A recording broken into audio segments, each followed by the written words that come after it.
कभी सोचा है कि पनीर का कोई ऐसा विकल्प भी हो सकता है जिसमें पारंपरिक पनीर से भी ज्यादा प्रोटीन हो? नमस्ते। आज हम प्लांट बेस्ड पनीर की इस दिलचस्प दुनिया में उतरेंगे और दो बड़े दावेदारों यानी सोया पनीर और नारियल के दूध से बने पनीर की न्यूट्रिशनल पड़ताल करेंगे। तो चलिए देखते हैं आज के इस मुकाबले में क्या-क्या होने वाला है। हम देखेंगे कि प्रोटीन, मिनरल्स और स्वाद के मामले में कौन किससे आगे है और आखिर में अपना विनर भी चुनेंगे। ठीक है, तो शुरू करते हैं। पनीर के ये नए दावेदार।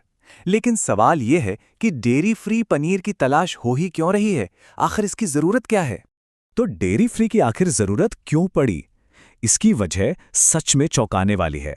दुनिया की लगभग 75% आबादी को दूध और उससे बनी चीजों को पचाने में दिक्कत होती है, और बस इसी वजह से प्लांट बेस्ड विकल्पों की मांग बहुत तेजी से बढ़ रही है।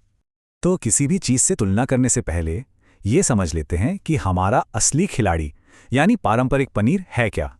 ये ताजे दूध से बनता है और प्रोटीन और कैल्शियम का एक बेहतरीन सोर्स माना जाता है। इसी से हम अपने नए दावेदारों की तुलना करेंगे। और आज मैदान में हैं हमारे दो नए दावेदार, सोया दूध से बना पनीर और नारियल के दूध से बना पनीर। देखते हैं कि क्या ये असली पनीर को टक्कर दे पाते हैं। तो चलिए शुरू होता है हमारा पहला राउंड, प्रोटीन का पावर हाउस। मतलब सीधी सी बात है, अगर किसी का लक्ष्य मसल बनाना है तो कौन सा पनीर बेहतर है? और नतीजे सच में हैरान करने वाले हैं। देखिए, नारियल के दूध से बने पनीर में प्रति 100 ग्राम 20.2 ग्राम प्रोटीन है। ये तो पारंपरिक डेयरी पनीर के 17.5 ग्राम से भी ज्यादा है। तो प्रोटीन के इस राउंड का विनर तो बिल्कुल साफ है, कोकोनट पनीर। लेकिन रुकिए रुकिए, कहानी में एक छोटा सा ट्विस्ट है। जिस स्टडी से ये डेटा लिया गया है उसमें इस प्लांट बेस्ड पनीर को बनाने के लिए भैंस के दूध का भी इस्तेमाल किया गया था ताकि वो ठीक से जम सके। मतलब ये पूरी तरह से वीगन नहीं है और शायद इसी वजह से इसका प्रोटीन इतना ज्यादा है। चलिए अब प्रोटीन से आगे बढ़ते हैं और आते हैं हमारे दूसरे राउंड पर, मिनरल्स का चैंपियन, क्योंकि प्रोटीन के अलावा भी तो बहुत कुछ देखना जरूरी है। और इस राउंड में पासा पलट जाता है। आयरन के मामले में सोया पनीर में 5.4 मिलीग्राम है, जबकि नारियल पनीर में सिर्फ 3.12। ये एक बहुत बड़ा अंतर है, खासकर उन लोगों के लिए जिन्हें अपने आहार में आयरन की ज्यादा जरूरत होती है। अब बात करते हैं कैल्शियम की, जो हड्डियों की मजबूती के लिए कितना जरूरी है ये हम सब जानते हैं। और यहां भी बाजी मारता है सोया पनीर। तो मिनरल्स के इस मुकाबले में सोया पनीर लगातार आगे बढ़ रहा है। और बात यहीं खत्म नहीं होती। सोया पनीर में मैग्नीशियम तो ज्यादा है ही, साथ ही इसमें एक ऐसी चीज है जो बाकी दोनों में बिल्कुल नहीं है, फाइबर। पूरे 4.2 ग्राम्स। तो ये तो साफ है, मिनरल्स और फाइबर का ये राउंड पूरी तरह से सोया पनीर के नाम रहा। लेकिन जरा सोचिए, हम सिर्फ न्यूट्रिशन के नंबर देखकर तो खाना नहीं चुनते, है ना? स्वाद, बनावट और फैट का क्या, क्योंकि पोषण ही सब कुछ तो नहीं है। और यहां एक बहुत बड़ा अंतर देखने को मिलता है, फैट का।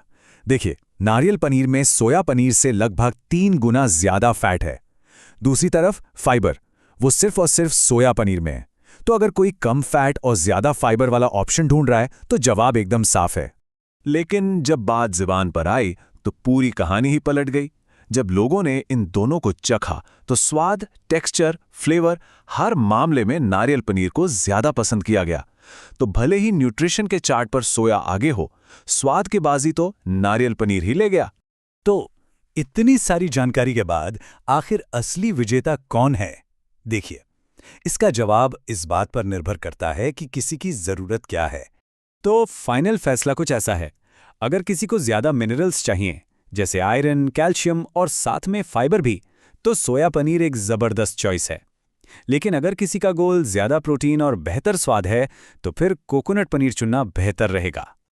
और आखिर में जिस स्टडी से ये सारी बातें पता चलीं, उसका निष्कर्ष भी यही कहता है कि ये दोनों ही पारंपरिक पनीर के बहुत अच्छे और पौष्टिक विकल्प हैं। मतलब यहाँ कोई एक अच्छा या बुरा नहीं है, बस अलग अलग जरूरतों के लिए अलग अलग चैंपियन है।